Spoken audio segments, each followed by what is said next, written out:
Good afternoon.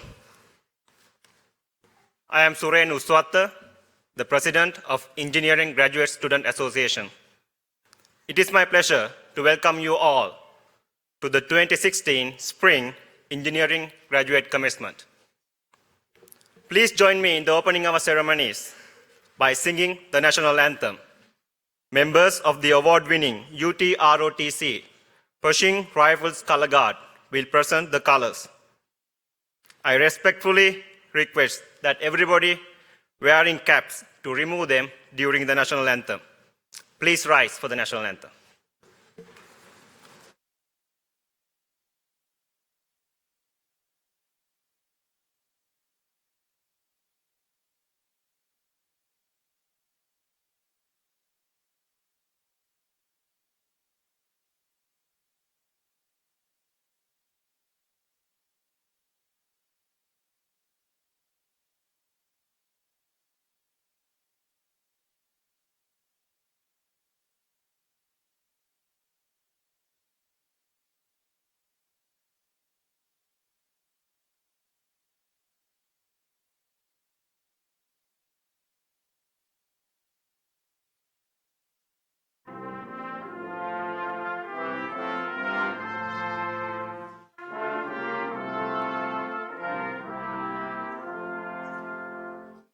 Oh, say, can you see by the dawn's early light what so proudly we hailed at the twilight's last gleaming, whose broad stripes and bright stars through the perilous fight o'er the ramparts we watched were so gallantly streaming, and the rocket's red glare, the bombs bursting in air, gave proof through the night that our flag was still there.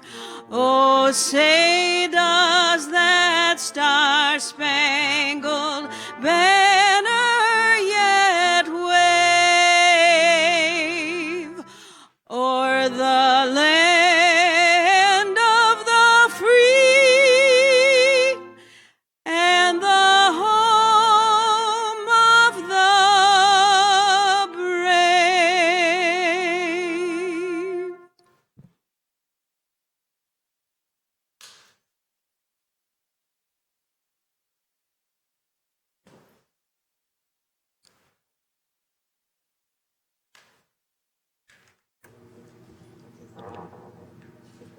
Please be seated.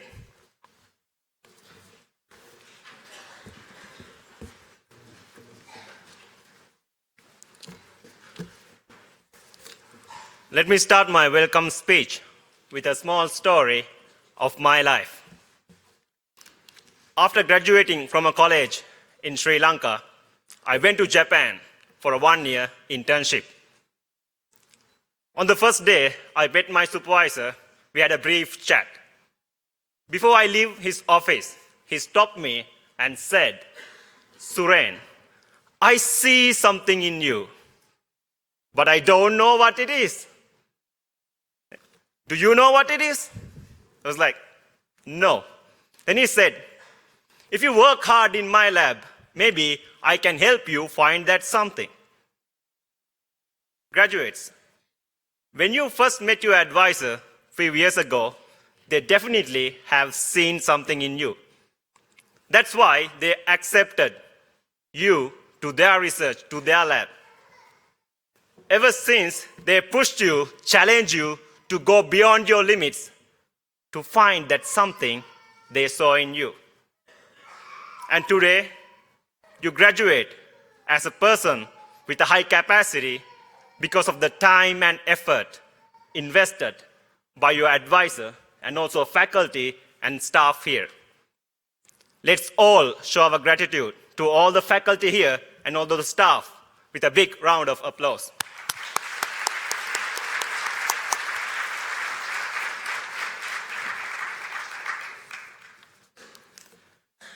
As a second year doctoral student, I think I know what you are going through in the middle of your degree program. You might have been stuck in your research where every direction, every attempt were futile. You might have felt like driving in a thick fog where you see nothing ahead of you. Perhaps you might have been so stressed out you were fighting an emotional war within you. But people around you, your family, friends, co-workers, they motivated you and strengthened you, and here you are today. So on your graduation day, let's all show our gratitude to your all family and friends who are here with a big round of applause.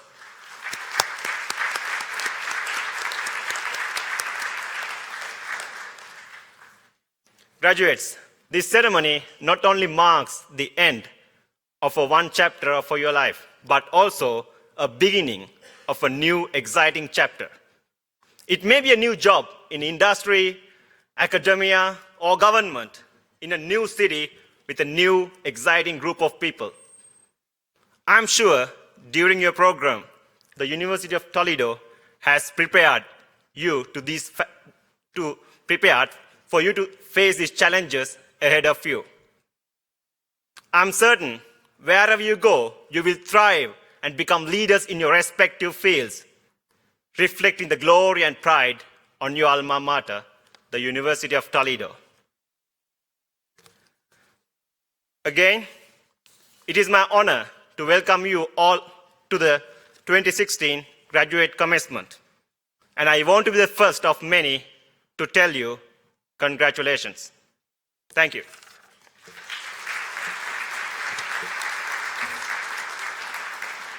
Now, it is my pleasure to introduce the Dean of College of Engineering, Dr. Nagi Naganathan.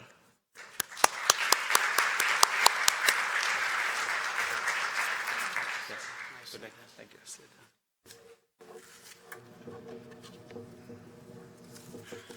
Good afternoon.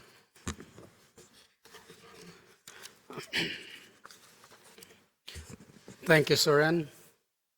We are delighted to have so many family and friends here today along with our graduates. It's a pleasure to welcome you all. I hope all of you can sense how proud we all are of the men and women receiving their hard-earned graduate degrees this evening. So to our graduates, on behalf of our college, I offer my sincere congratulations to all of you. Today represents a milestone, and I hope you can look back at this accomplishment with a lot of pride. Many of you are earning the title of masters today, and several of you are earning your doctoral degrees. So what has it taken to get here today? It has taken sacrifice, not only on your part, but also your families. In many cases, many of you traveled a long distance to get here. It has taken perseverance, endurance, and patience to complete your research, whether it is a thesis or a dissertation. It has required commitment to creating solutions for society's greatest challenges. The earning of your graduate degree conveys not only your mastery of the technical expertise in your field, it is evidence of your deep commitment to research, scholarship, and improving the world we share. Often in the orientations, I have always told our new students, this is not so much the what, but the how. And it is the how that is going to help you rest of the way. As I said, many of you have come from faraway places to study at the university, and many of you will go on to work and live around the globe. One thing we all can, by now, and we all know, is something about Ohio, that is the change of seasons. Now, this season, spring, can be described as a time of change and growth, a time to awaken, to bloom, and to flourish. It is so fitting that you are accomplishing this milestone in the spring season. You have put a lot of work, enormous effort, and I'm sure there have been some hard times. But with the title of Master or Doctor, you now emerge with a fresh outlook, just like the season, and bright days ahead. I applaud all of your accomplishments thus far, and wish you the best of luck in the next season of your lives. I'm going to now pause to recognize some very important people. These are the people who have provided mentoring, guidance, and necessary emotional and financial support for all of you.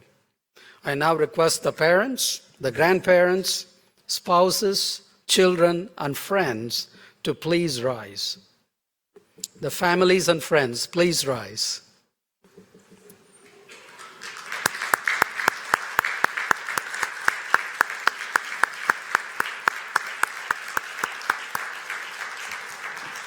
Please be seated.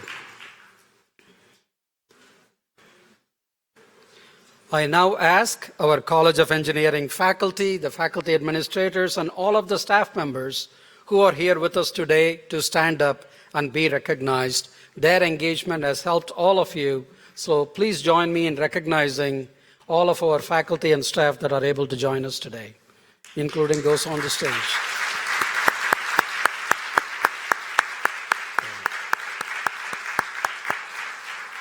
Thank you. I would now like to introduce some of our special guests, college and university officers who have contributed significantly, often in the background, in helping our graduates reach this milestone today.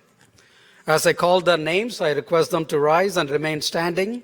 Please hold your applause until all of them have been recognized. First, I would like to recognize Trustee Sharon Spire, Chair of the Board of Trustees of the University of Toledo. Ms. Spire is the President of the Northwest Ohio region for Huntington National Bank. Trustee Joseph Zerbe IV, former Chair of the Board and Chair of the Finance and Audit Committee.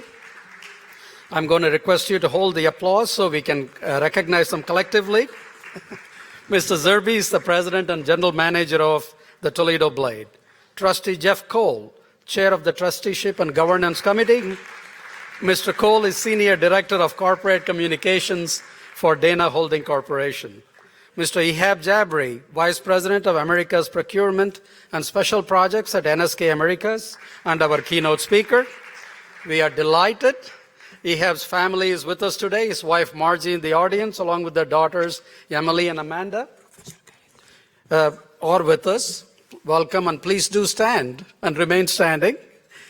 And I would like to next recognize Professor John Barrett, Interim Provost and Executive Vice President for Academic Affairs, Dr. Patricia Kamenecki, Vice Provost for Graduate Affairs and Dean of the College of Graduate Studies, Dr. Dorothea Savicki, Professor and Vice Provost for Health Science Affairs and University Accreditation.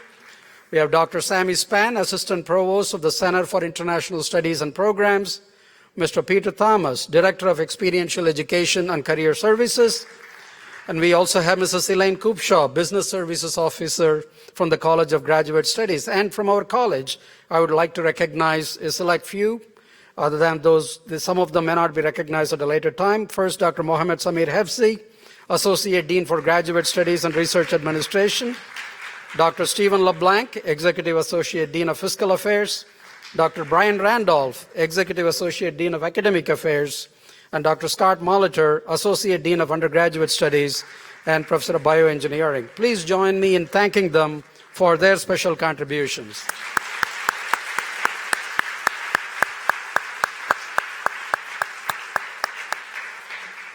I now invite Provost John Barrett to the podium for his remarks.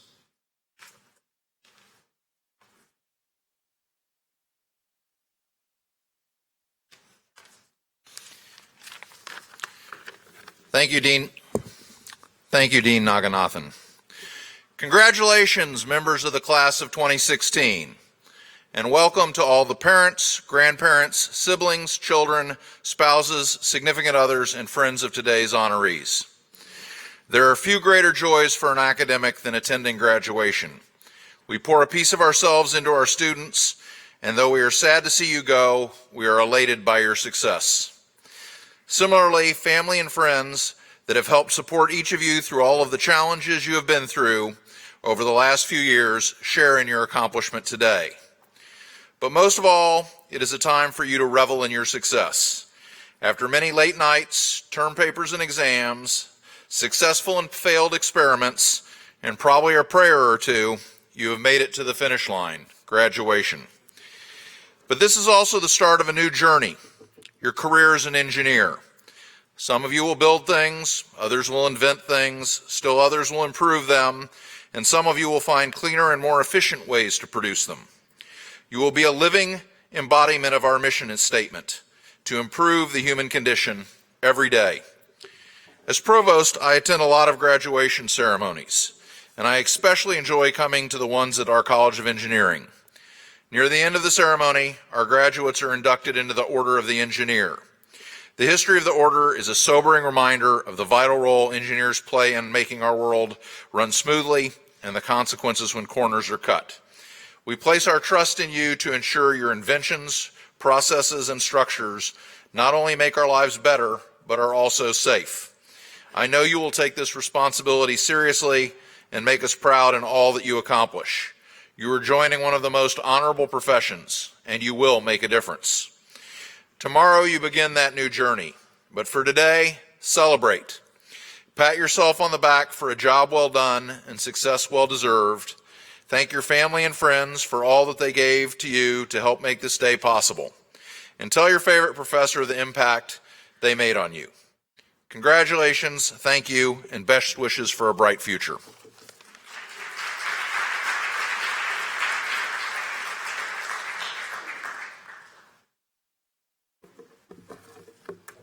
Thank you, Provost Barrett. I would now like to recognize the following students for their excellent performance as teaching assistants. As I call each department's recipient, I ask the department chairs also to step forward for a photograph with the awardees. We have 5 awardees in this group. First, in bioengineering, the student is Mostafa El Sadani.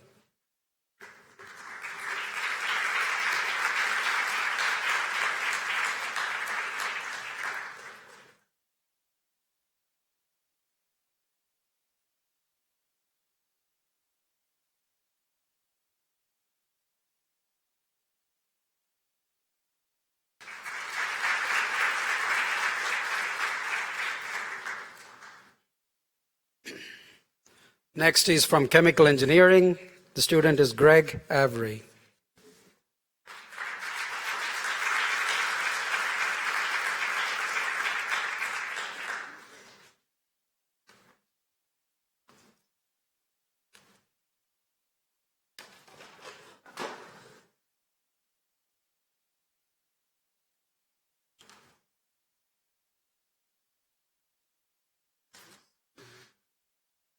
Exploding time.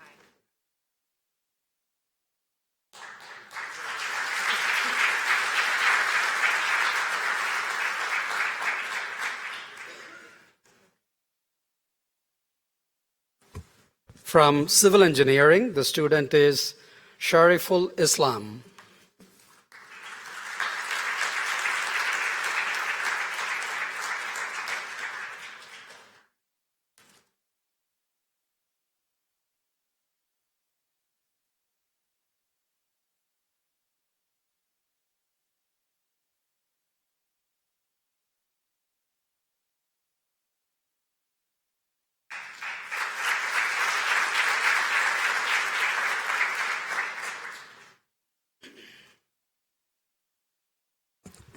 From electrical engineering and computer science, Srikanth Itapu.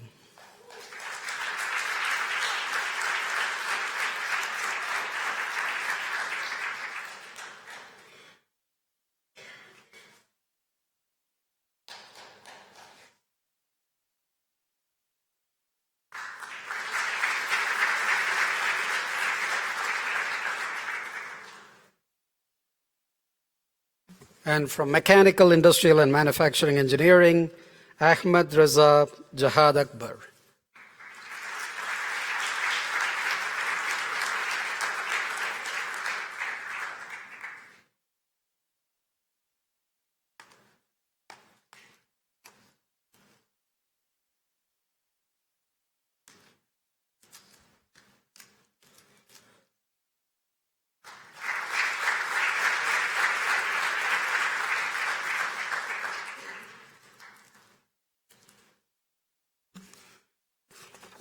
Next, we will recognize selected students for their outstanding performance in their master's thesis or master's projects.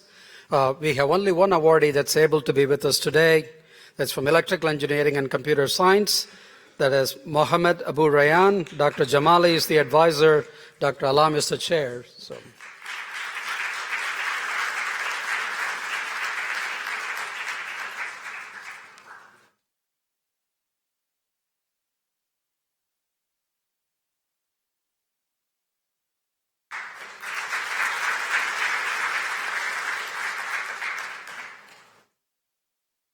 We will also recognize two other awardees in absentia, Adam Schroeder from Mechanical Engineering and Zyle Claes from Part-Time Master's Program, the Master's Project. I want to make sure if they are here, I don't want to miss them. If not, we will recognize them in absentia. Now it's with great pleasure and pride that I introduce our keynote speaker today, Mr. Ihab Jabri. I am proud to add, Ihab is a two-time alumnus of this college. He earned his baccalaureate and master's degrees in mechanical engineering at University of Toledo. I had the pleasure of knowing Ihab as an undergraduate and graduate student while he was here, and I had the opportunity to connect with him and his wife Margie recently. When we met, I was impressed. Ihab was able to recollect not only our meetings in the engineering building, but also our encounters on the tennis court. So it's very nice. Ihab is the Vice President of Americas Procurement and Special Projects at NSK Americas, a global automotive and industrial motion and control manufacturer located in Ann Arbor, Michigan. It is a company that is celebrating its 100th year in 2016. It has global sales of about $9 billion. Ihab himself has more than 25 years of experience in the automotive industry. He has held a wide range of leadership positions in the areas of engineering, sales and marketing, product management, supply chain logistics, and manufacturing. His specific areas of expertise are plant construction and startups, procurement, supply chain management, and large capital project management. He is responsible for all procurement, supplier development, and supplier chain management of the different NSK businesses within the Americas. When we discussed him speaking here, I'm delighted he accepted. There was always this challenge he could be overseas. So I'm delighted he managed to be on the state side this week. He is responsible for conducting comprehensive feasibility studies for business expansions and acquisitions and new facility development and startup. In addition to all of the above, he is also an entrepreneur with a real estate business in the Toledo area. Please join me in a warm rocket welcome for Mr. Ihab Jabri.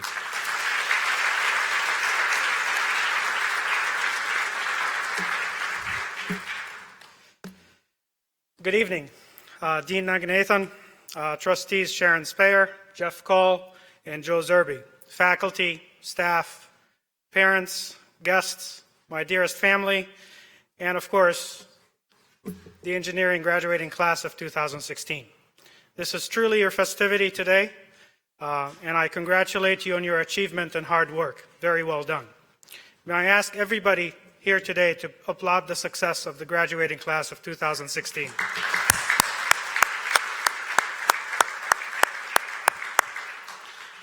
I truly feel very honored and privileged to be up here today and to have been asked by Dr. Nagy to be the keynote speaker at the commencement ceremony of this excellent institution.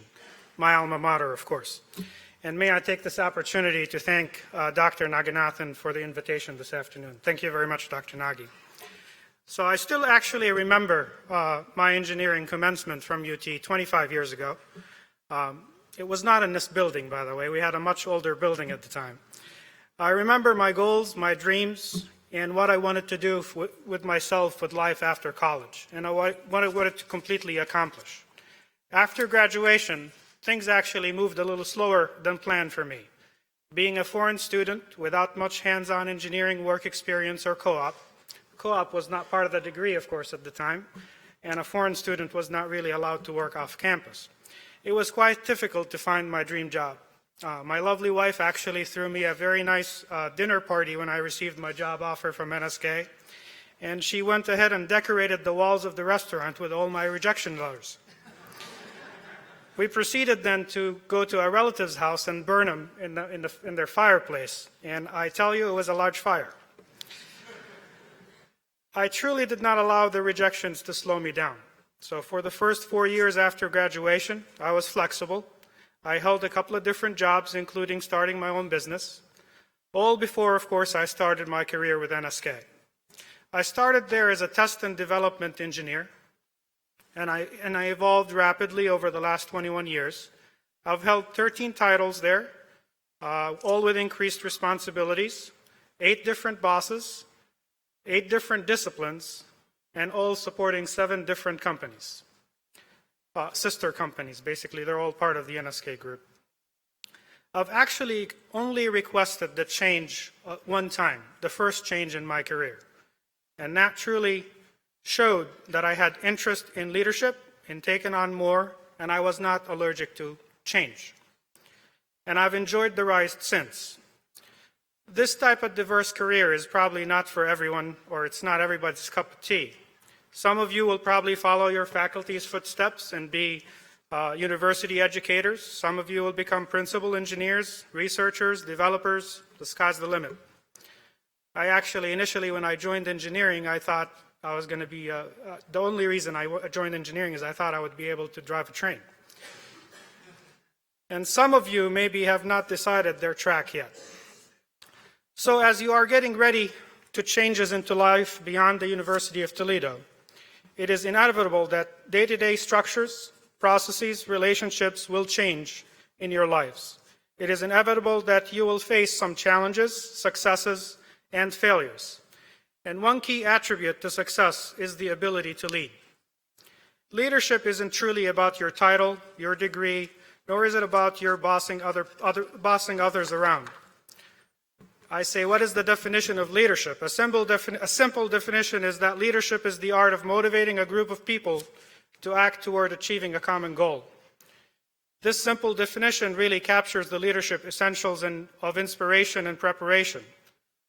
However, effective leadership today is really based upon the balance of different ideas, skills, and attributes. An effective leader is really the person that creates an inspiring vision of the future, empowers and motivates other people to grow and maximize their own full potential within that vision, follows up on the status to ensure success, shares credit when due, and also shoulders blame as well. So based on my experience, here's a list of what I think it takes to be an effective, strong leader in today's world. So if you thought an engineer can make a speech without having a list or a table, you were wrong. So here's the list. So number 1, your ideas and vision must be communicated to others in a way that engages them, convinces them that it is the appropriate idea, objective, or priority.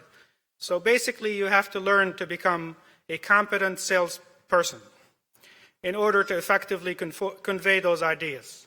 We all have sales skills in us. Yes, even engineers with doctorate and master's degrees.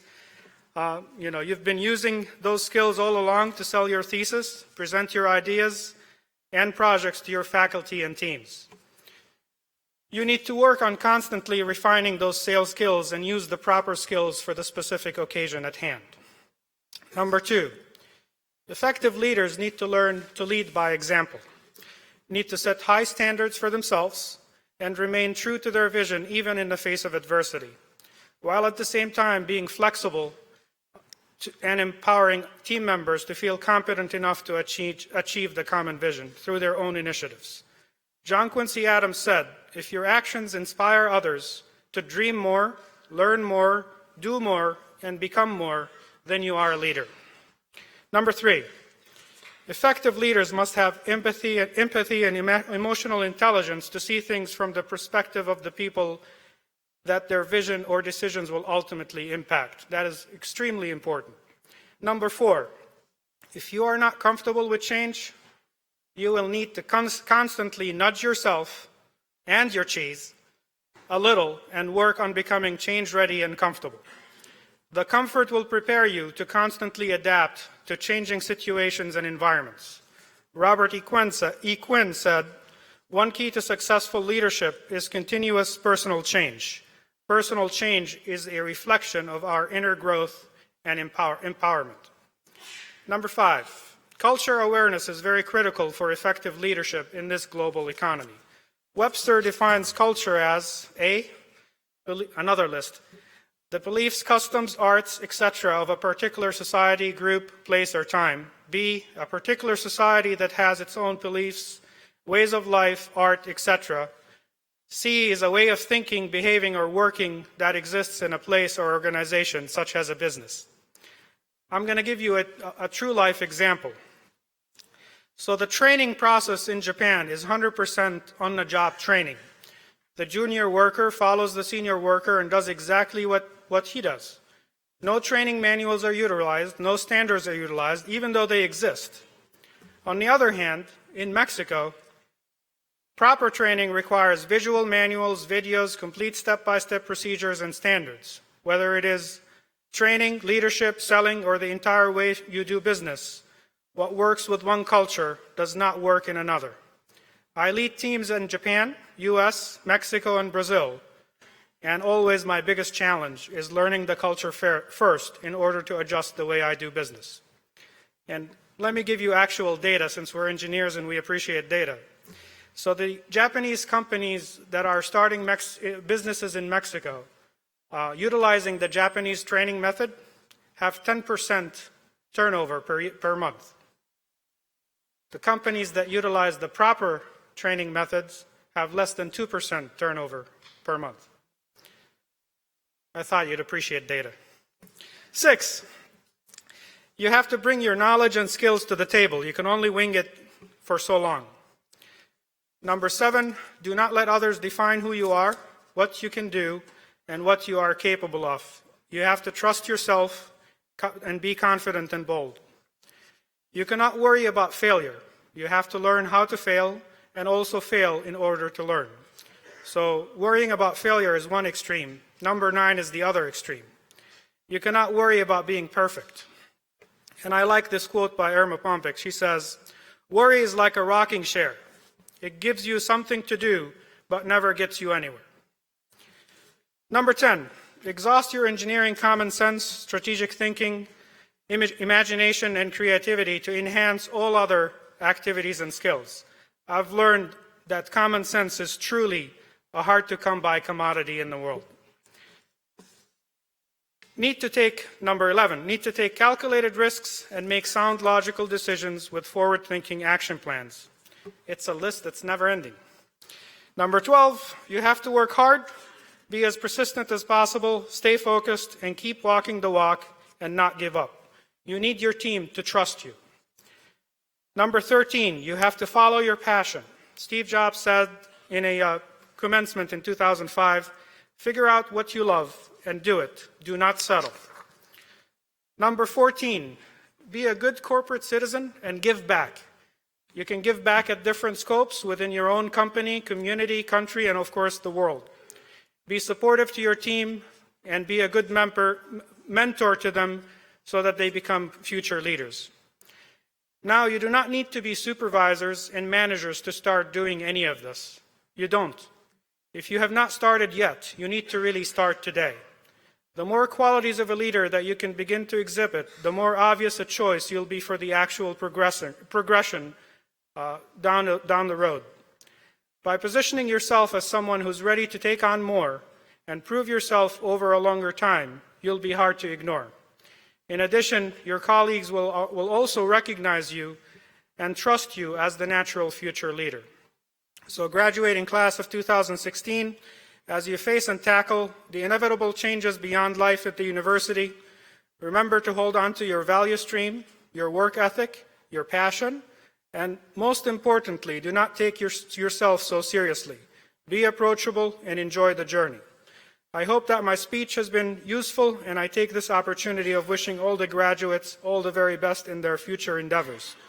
To the faculty and staff, keep up your excellent work in helping shape future leaders, and may God bless you all. Thank you very much.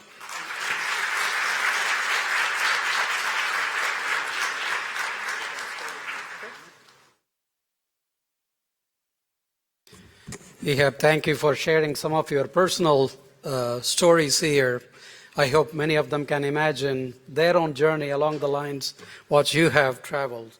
So on behalf of the graduating class, I'm going to have a small token of appreciation here. If you could.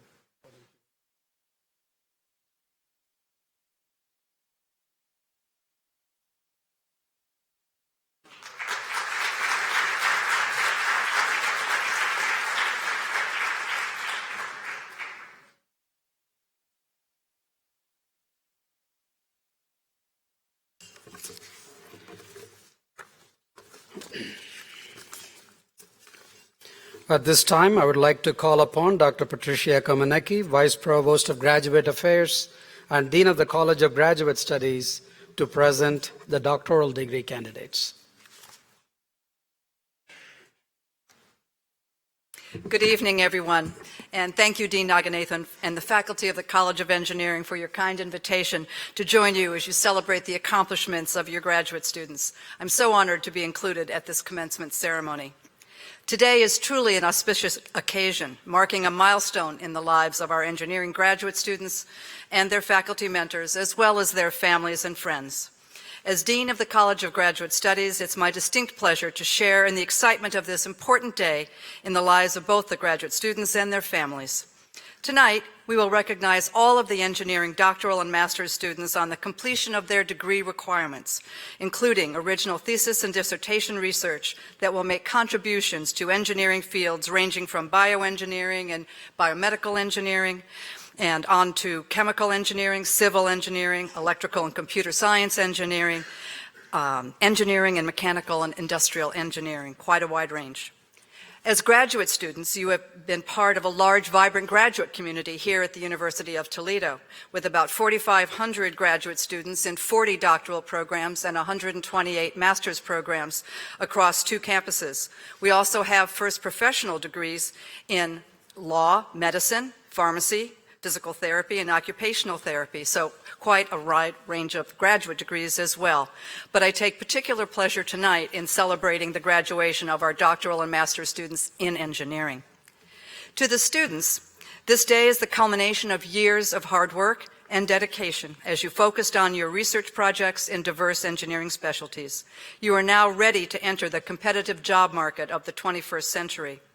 Your faculty, research mentors, advisors, and professors here at UT have prepared you well for your future careers in research and positions in the private and public sectors.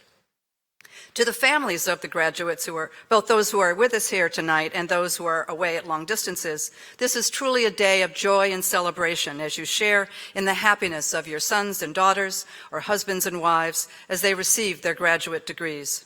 You have been so important to our students through their graduate years. Your unwavering support made this day possible. So tonight, we celebrate the accomplishments of all of the graduate students in the College of Engineering, and tomorrow, you, our graduates, will leave UT to embark on your career journey, armed with the knowledge that you are ready to face the challenges and opportunities to come. You have not only gained discipline-specific knowledge that you will need, but have also learned important skills to assist you as you navigate new environments you will undoubtedly encounter. Many of you will secure positions in the industrial sector, while others will seek academic posts. And at this defining moment in your careers, you may be asking yourself some key questions. What skills have I acquired? What opportunities and challenge will I face as I enter the 21st century workforce? What careers might actually await me? I'm happy to say that your future is bright, and you have gained in-depth knowledge in your chosen discipline and learned to think critically and to ask questions and brainstorm solutions to problems, usually as part of a team. And these are really important skills, professional skills, that will serve you well in the future. You are at the crossroads as you leave the academic environment at a large public university and primarily seek employment in the private sector. The good news is that a recent Bureau of Labor Statistics report projects that over the next decade, overall employment for engineers will continue to grow until 2024. So my very best wishes to you as you embark on your career journey, and my warmest congratulations.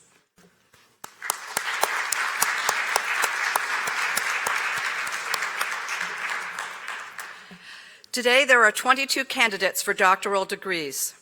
Candidates for doctoral degrees, please rise. Trustee Spire, I have the honor to present candidates for the degrees of Doctor of Philosophy in Engineering, Doctor of Philosophy in Biomedical Engineering. The completion of a doctoral degree is a major accomplishment and reflects years of dedication and hard work. Again, my warmest congratulations as the Dean of the College of Graduate Studies. I am delighted in your accomplishments. Let's join together to recognize these candidates again.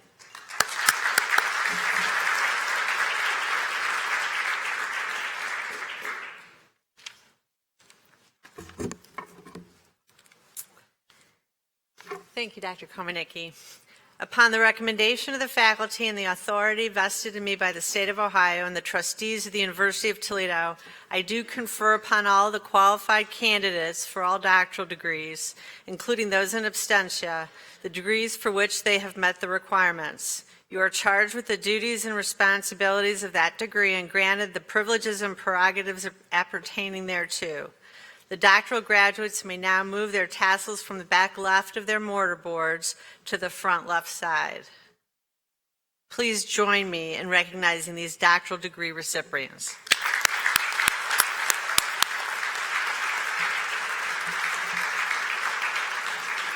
A very warm congratulations on behalf of the entire board. I now invite the candidates for all doctoral degrees to come forward to receive the congratulations from Trustee Spire, Trustee Zerbe, Trustee Cole, Provost Barrett, Dean Naganathan, and our keynote speaker, Mr. Jabri, as well as the Graduates Department Chair and myself. Each doctoral candidate will be hooded by her or his advisor or department chair. Dr. Hefsey, Associate Dean of Graduate Studies and Research Administration in the College of Engineering, will read the names of the doctoral candidates and their advisors.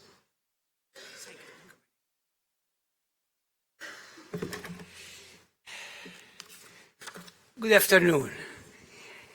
What will going to happen is that the candidates will move forward and then they will be first hooded by their advisor or the department chair.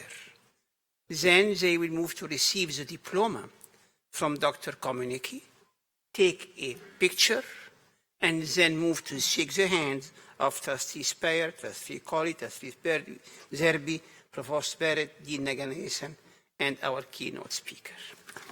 So we'll start with the candidates from the Department of Chemical Engineering. And Kazim Majdzade Ardakani. Kazim.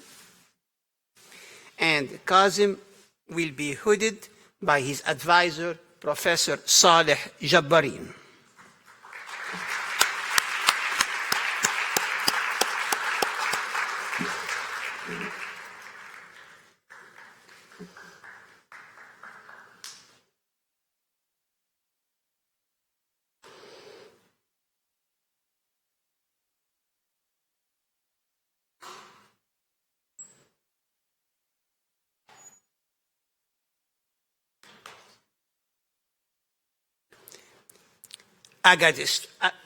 Agasteswar Vadlamani.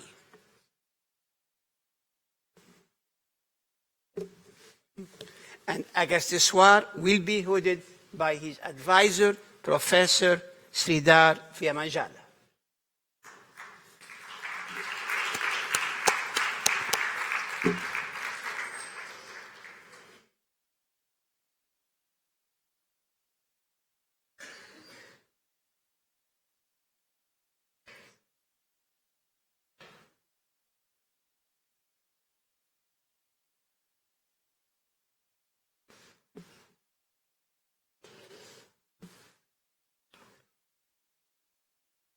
Call her. I did not forget her now.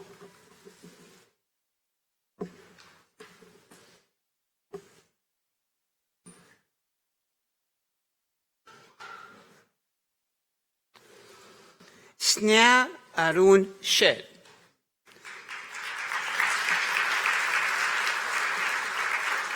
And the advisor of Sneha is Professor Isabel Escobar. Sneha is being hooded by Professor Maria Coleman.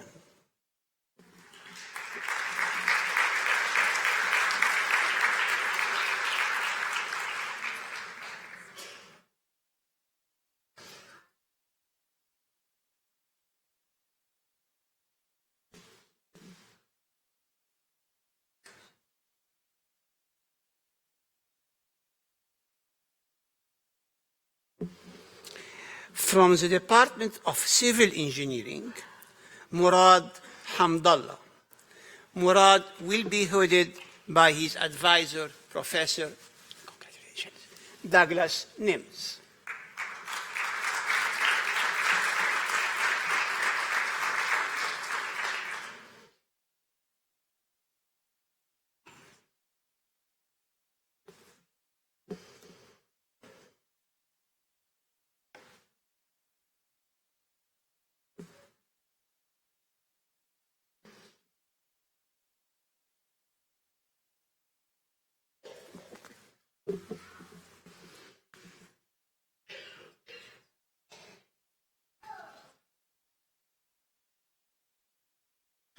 From the Department of Electrical Engineering, Kaveh Ahmadi.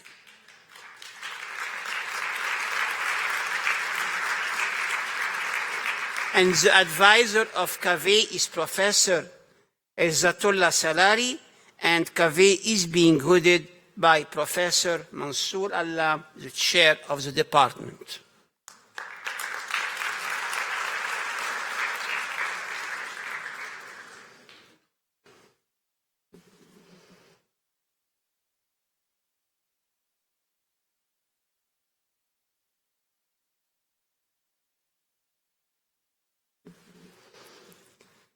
Prem Sapalia, and the advisor of Prem is Professor Rashmi Shah. Prem is being hooded by Professor Mansour Allah.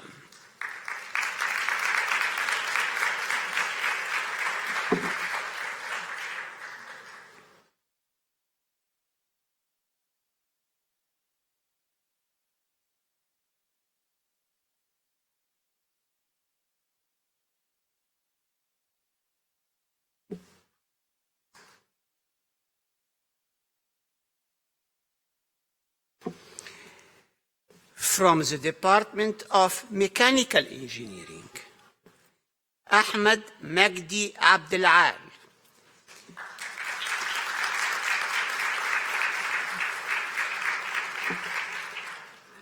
Ahmed was advised jointly by Professor Doug Nims and Professor Terry Eng. Ahmed is being hooded by Professor Doug Nims.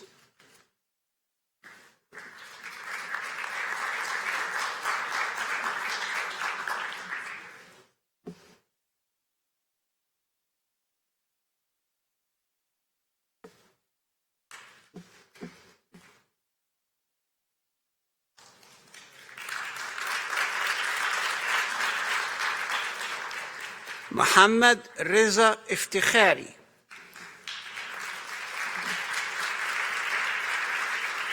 The advisor of Muhammad is Professor Ali Fatimi, and Muhammad is going to be hooded by Professor Abdullah Avji, the chair of the department.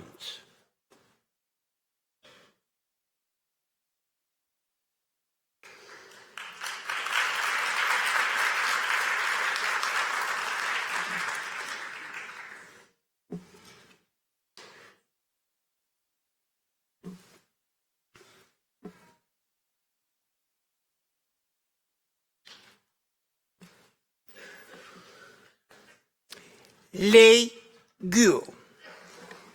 And the advisor of Lei is Professor Iwan Marinescu. Lei is going to be hooded by Professor Abdullah Avji.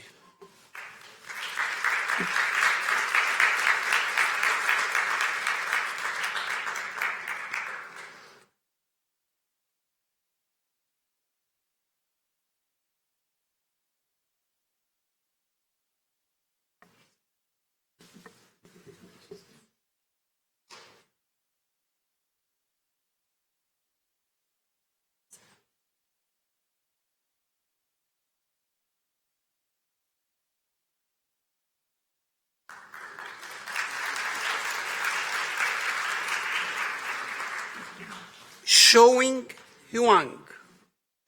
And the advisor Showing is Professor Iwan Marinescu. Showing is going to be hooded by Professor Abdullah Avji.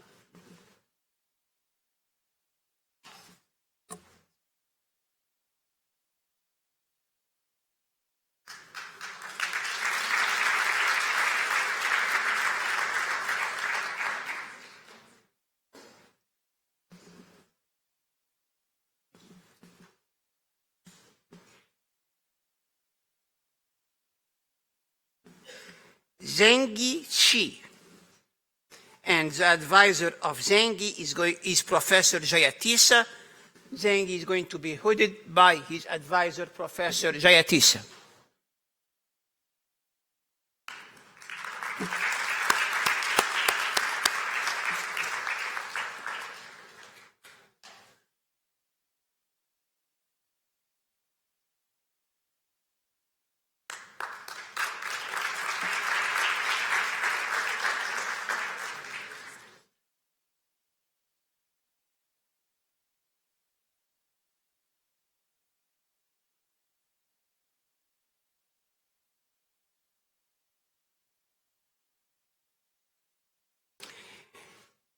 And from industrial engineering, Behin Elahi. And the advisor of Behin is Professor Matthew Franchetti.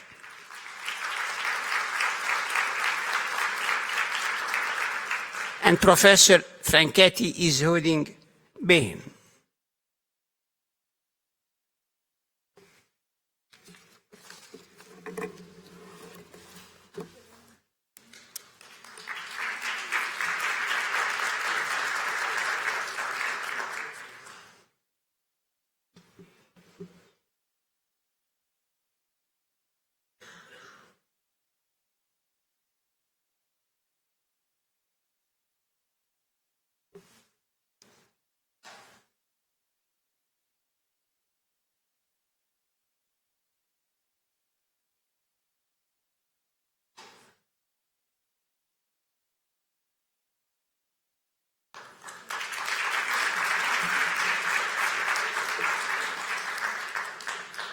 Can I have a huge, big round of applause for all our PhD candidates?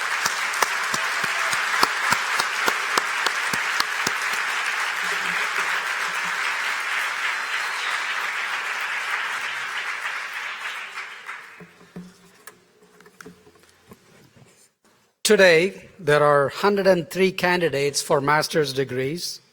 Will all candidates for master's degrees please rise?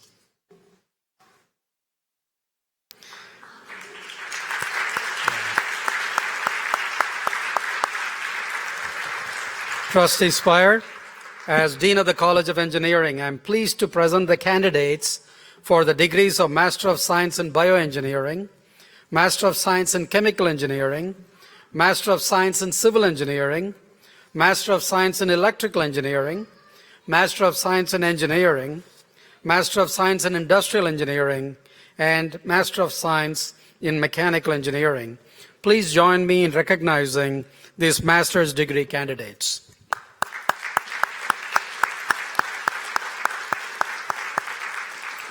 Trustee Spire, these students have completed all requirements for master's degrees. Thank you, Dr. Naganathan. The faculty and the Board of Trustees join me in delivering these congratulations and in noting the insoluble link between you and the University of Toledo. We are linked forever. Our good fortune is your good fortune. Your success is our pride. Now, upon the recommendation of the faculty and the authority vested in me by the State of Ohio and the trustees of the University of Toledo, I do confer upon all of the qualified candidates for all master's degrees, including those in absentia, the degrees for which they have met the requirements. You are charged with the duties and responsibilities of that degree and granted the privileges and prerogatives appertaining thereto. The master's graduates may now move their tassels from the back right of their mortarboards to the back left of their mortarboards. Please join me in recognizing these master's degree recipients.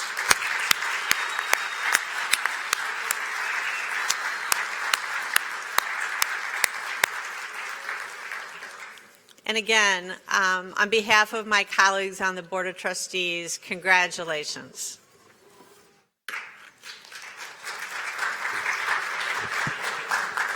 I now invite the candidates for all master's degrees to come forward to receive the congratulations from all of us on the stage. Dr. Hefsi will announce the name of each candidate as she or he approaches the south end of the stage to my left here. Dr. IFC.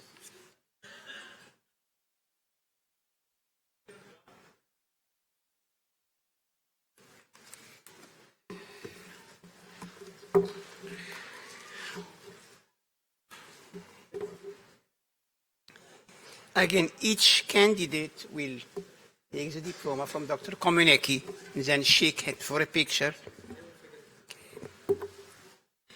We start with the Department of Bioengineering, Jonathan Thomas Fox.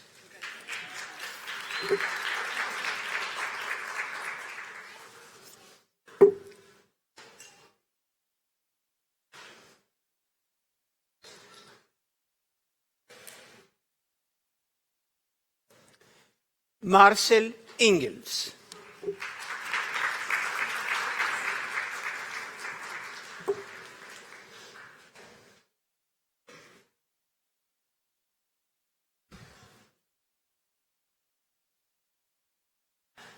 سامح صالح.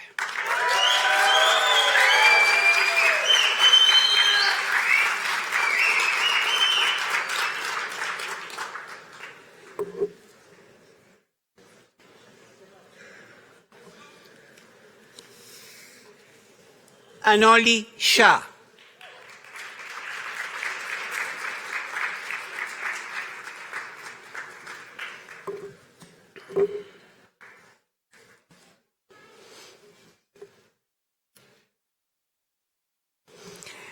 Now from the Department of Chemical Engineering, Karim Mohammed Abdul Latif Al-Hattab.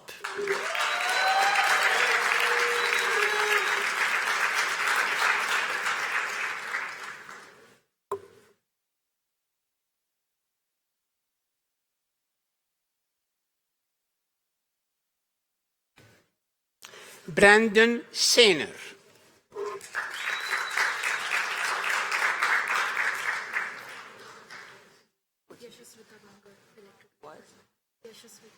I cannot remember his first name. From Electrical Engineering, Mr. Tabenga, Ms. Tabengar.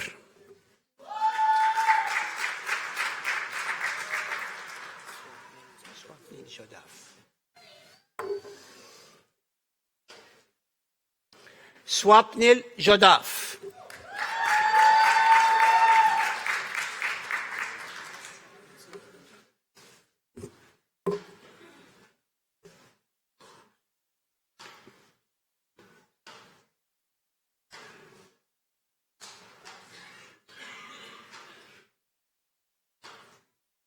Rishab Shohan.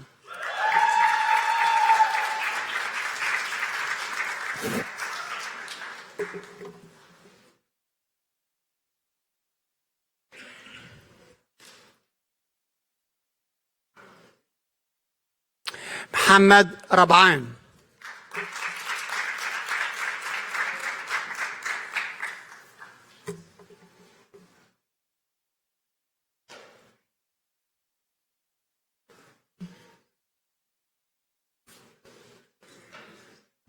Faris Solami.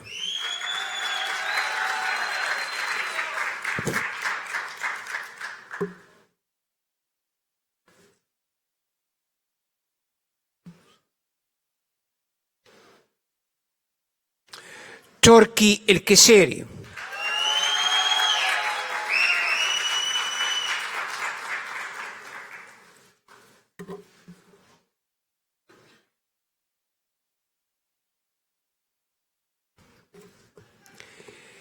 الحارسي فهد.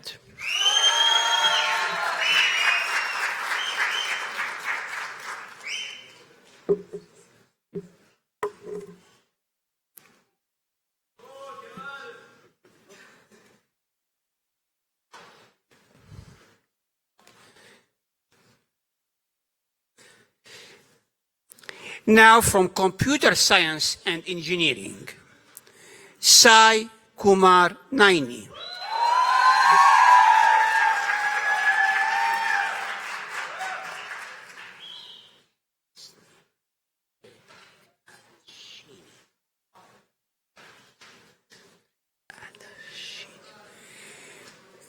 Sneha Priadashini.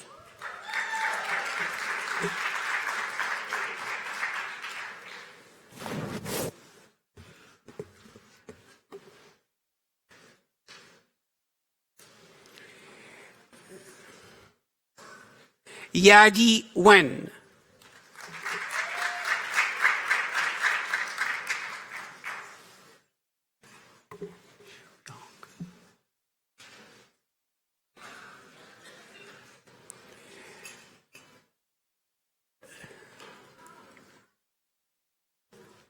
Shu Zhang.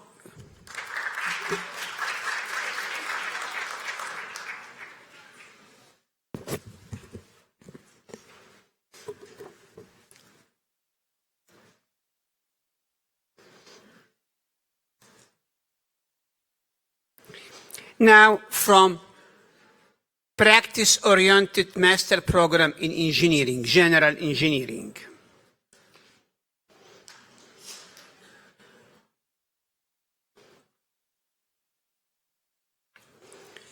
Dayuan Anthony Smith.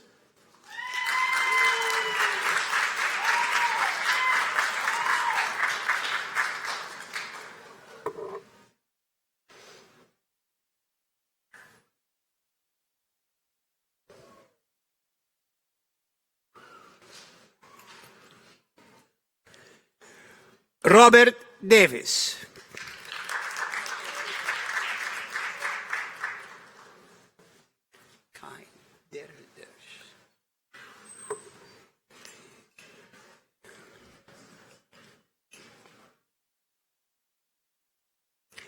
Kyle Darrell Dersh.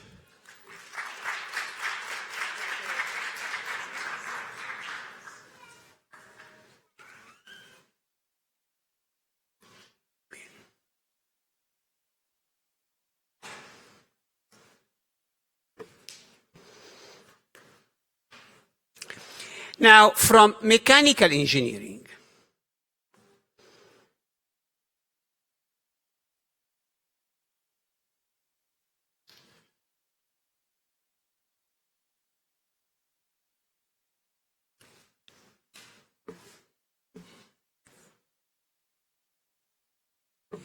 Yi Wei Bin.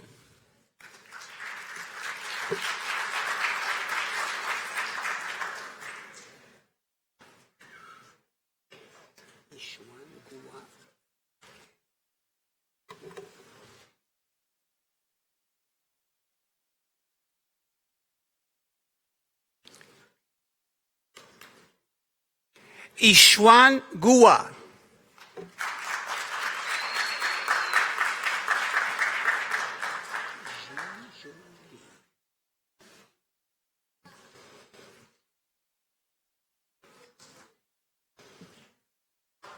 Ji Jung Lee.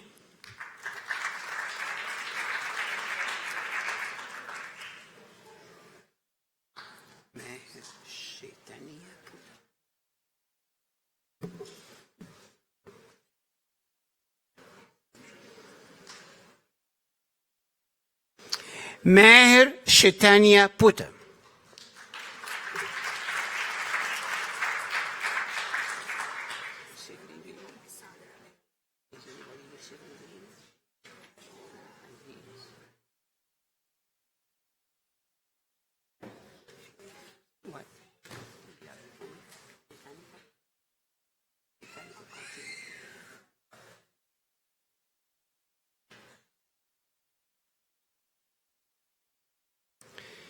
Sarush Yazduni.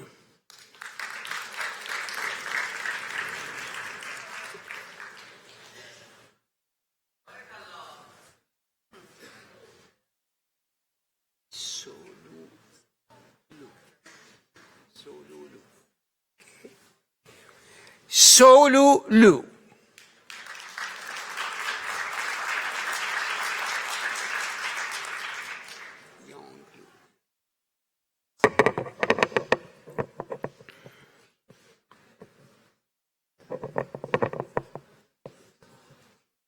Yong Lu.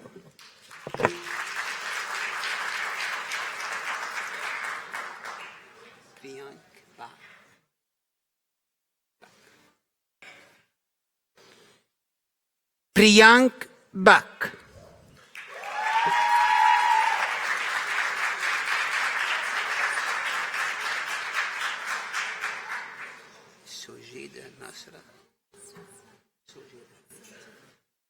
Sojeda Nasra Isfahani.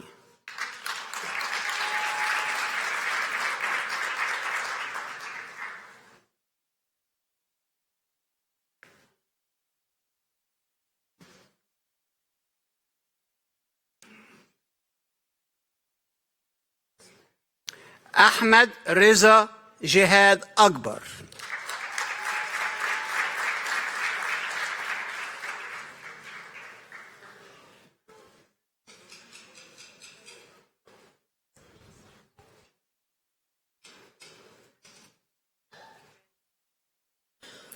Arman Ahmadi.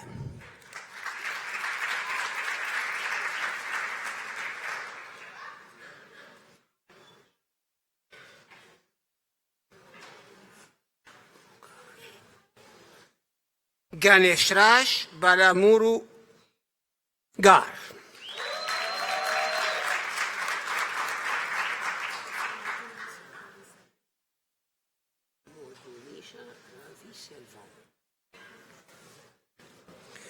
Modunisha Ravi Selvam.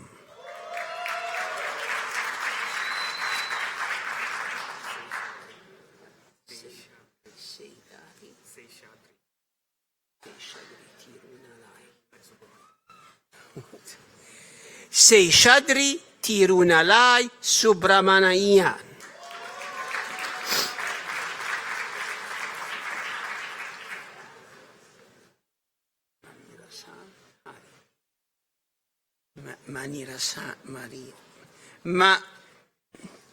Maniratnam Hari.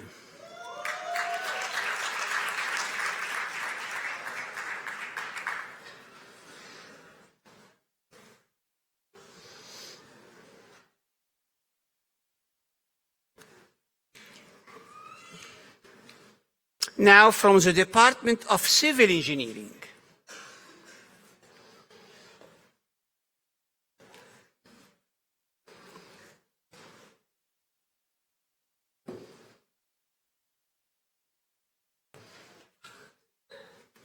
Sadena Viravali.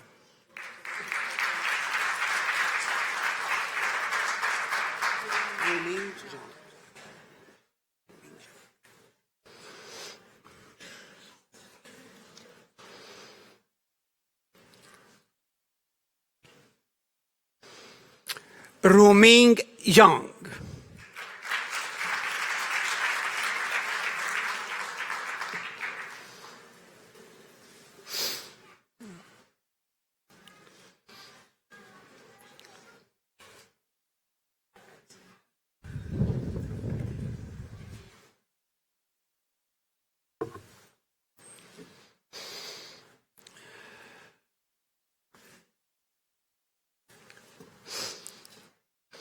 Now, can I have a big rocket-style round of applause for all of our candidates?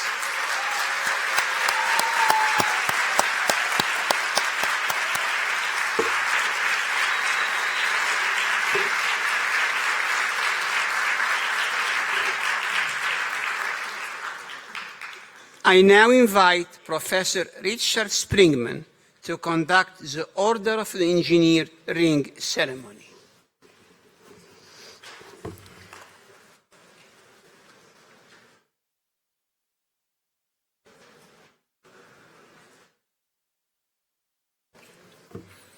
Thank you, Samir.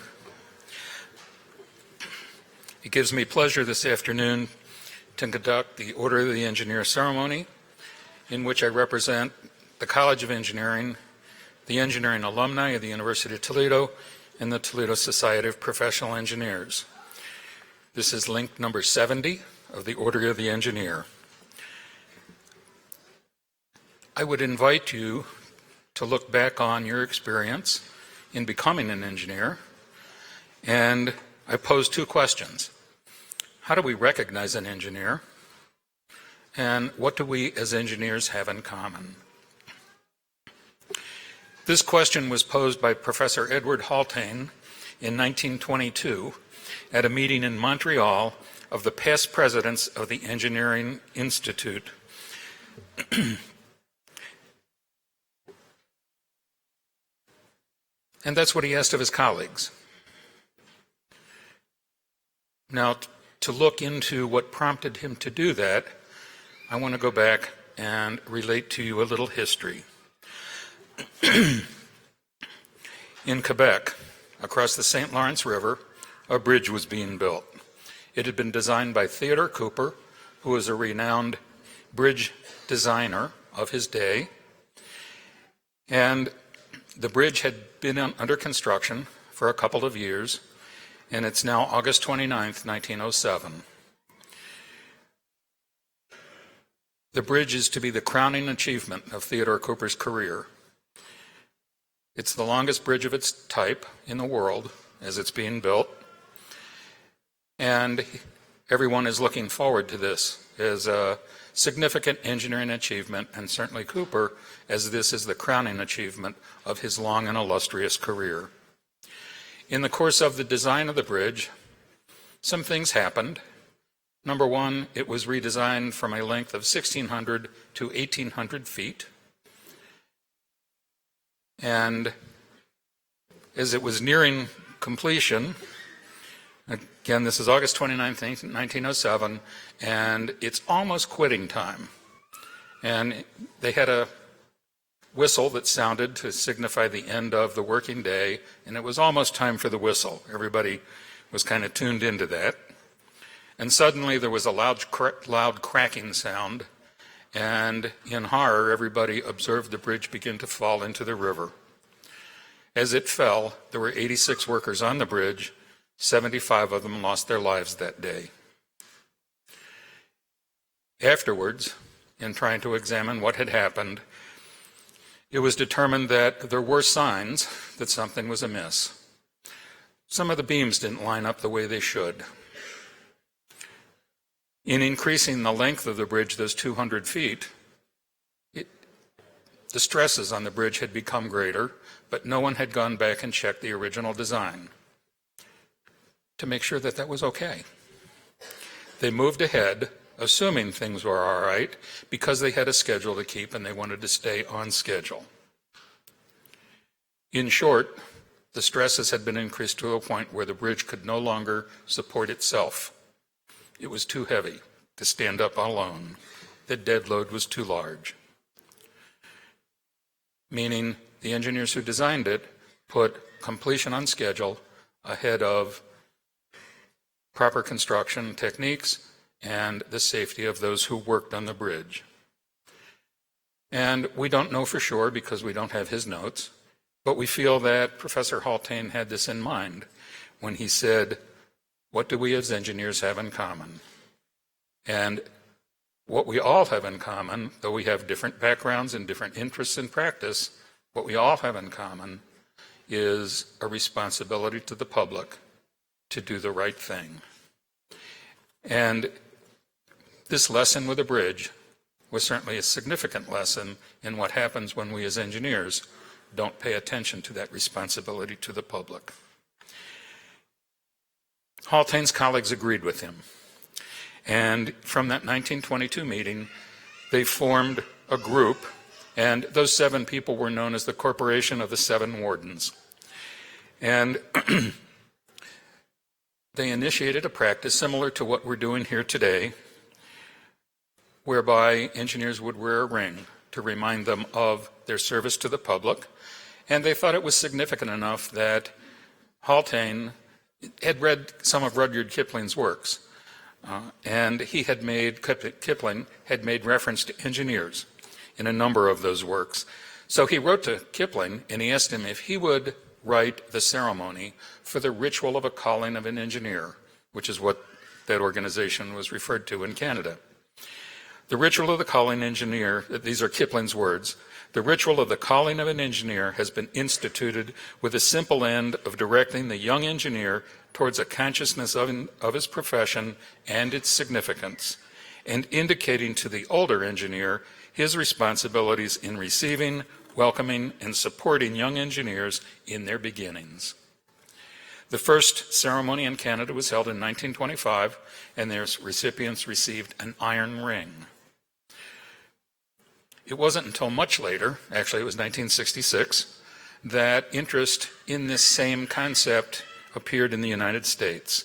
Discussions were held, and it was decided to institute the Order of the Engineer with these same principles in mind. The first Order of the Engineer ceremony was held at Cleveland State University, and that was on June 4th, 1970. 170 seniors and faculty from the Fenn College of Engineering were inducted into the Order of the Engineer. The second ceremony in the United States was also held in Ohio at the University of Akron in February of 1971. The purpose of the Order of the Engineer is to foster a spirit of pride and responsibility in the engineering profession, to bridge the gap between training and practice, and to present the public with a visible symbol of identifying the engineer. Membership is open to, among others, seniors in engineering colleges with curricula accredited by ABET who are within 2 terms of graduation. There are no meetings or requirements other than the ring ceremony, which we hold here today. The obligation is a composite of several creeds. It emphasizes the fact that we, as engineers, have certain obligations. It promotes honesty and integrity and recognizes that today's engineers are dependent upon their predecessors to gain their skills. The personal integrity of a member and respect for the good opinion of his or her peers is the discipline expected of all members of the Order. The Engineer Ceremony is the public induction of candidates into the Order of the Engineer, during which the candidates formally accept the obligation of an engineer and recognize 2 basic principles. They receive a stainless steel ring worn on the 5th finger of the working hand and symbolized by the large ring on the front table. It is a symbol of continuity and community. It's worn for all to see and in effect says, here is an engineer possessed of a publicly avowed dedication to the profession and those it serves. You received on your entrance into the auditorium today the ring and a certificate. I invite you to sign the certificate at your leisure. You already have your rings. I invite you to stand as a group. And in your program, you'll find the Oath of the Engineer.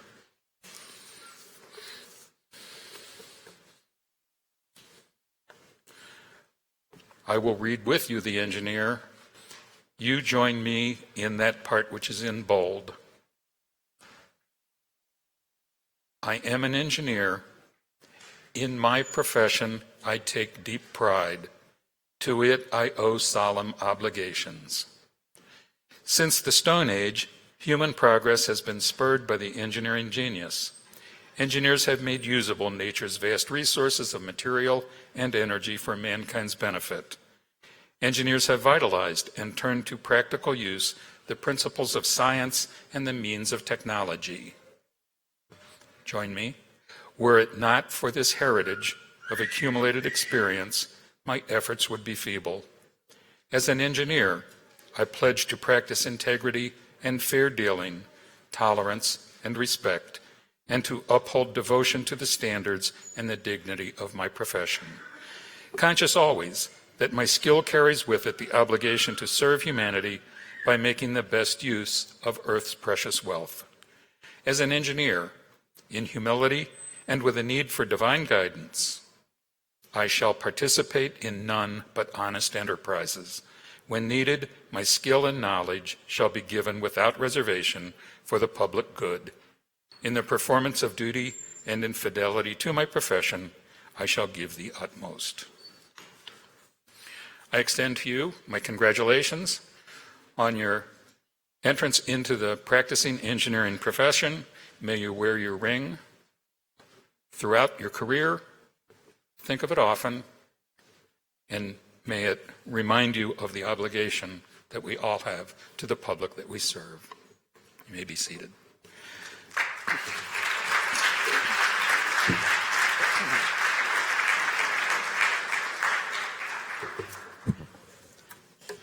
Thank you, Richard.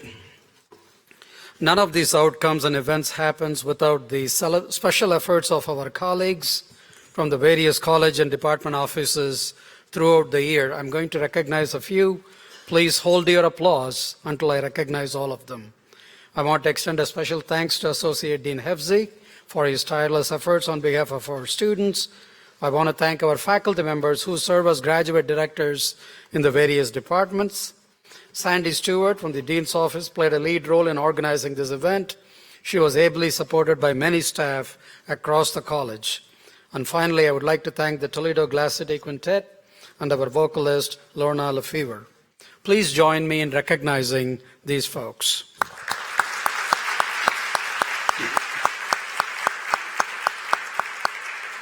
After the ceremony, all of you are invited for a reception in honor of our graduates on the first floor of Nitschke Hall. Now, before the graduates go into the reception, we are also going to take a group photograph of the graduating class with the faculty and members of the platform party. The photograph will be taken in the SSOE seminar room, and so the members of the platform party, the graduates, and other faculty in the audience, please go straight to the seminar room, that is Nitschke Hall 1027, before the reception and await instructions from our photographer. So it is only the graduates, members of the platform party, and other faculty in the audience. We will also have a photo booth available in Nitschke Hall, first floor corridor. These photos will then be made available on our College of Engineering Facebook page. So I encourage you to tag yourselves and be sure to like our Facebook page and follow us on Twitter to stay connected with the college as you pursue your next steps in your life. I now ask you to rise for the singing of the alma mater. I request that the degree candidates and others wearing caps remove them during the alma mater. After the alma mater, those in academic regalia will remain standing for the recessional. All others are asked to take their seats after the alma mater and to remain seated until the platform party and the graduates have left the venue. Thank you very much for joining us in the celebration today, and we wish you all a wonderful summer.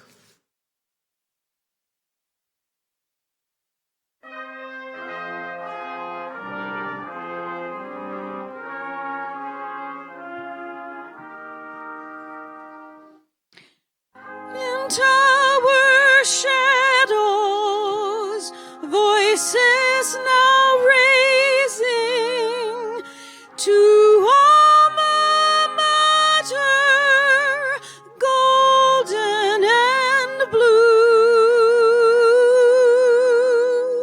Fair Toledo, praise to thee, portal